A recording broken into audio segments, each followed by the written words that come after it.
غربتم این خونه است، اینجا که دلتنگم، اینجا که با غصه بیوقفه می جنگم. رویا ازم دوره، کابوس هر خوابم میبینی دور از تو، بیتابه بیتابم میرنجم از این حس.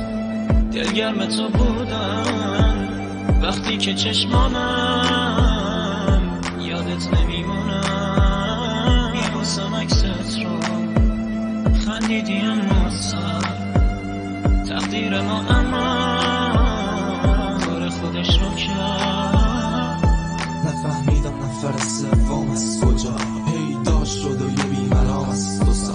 اون که همیشه دور از چشم میشه تو به هم ثابت کرد که چقدر بیچش گروی، چقدر خودسه میخوردم با بدی حرفایی که تو میزدی مثل این که مریض احوالی، ولی پی خوشیات بودی با رفیقات. چقدر تو استفاده کردی از سادگی ها، راست میگفتن که حقیقت تلخه همیشه، این که نوازش میشی تو به دست بقیه. اون که به هم میگفت کنار من هستش همیشه، خودت تو بودی که فهمیدم قصدت فریده. یعنی واقعا الان پیش دیگرانی، اصلا نخواستم همچین عشق بیمرامی. من که همه چیزم رو باختم بی اراده، خدا کنه اون باشه مرد ایدئاله. غربتم این خونه است، اینجا که دلتنگم، اینجا که با غصه بیوقفه می جنگم. رویا ازم دوره، کابوس هر خوابم میبینی دور از تو، بیتابه بیتابم میرنجم از این حس.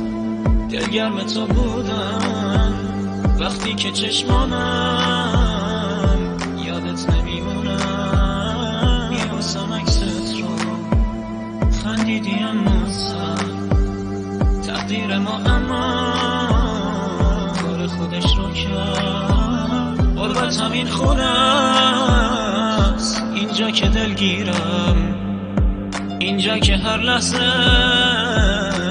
از یاد تو میرم. میبوسم عکست رو، خندیدی اما سرد تقدیر ما اما کار خودش رو کرد.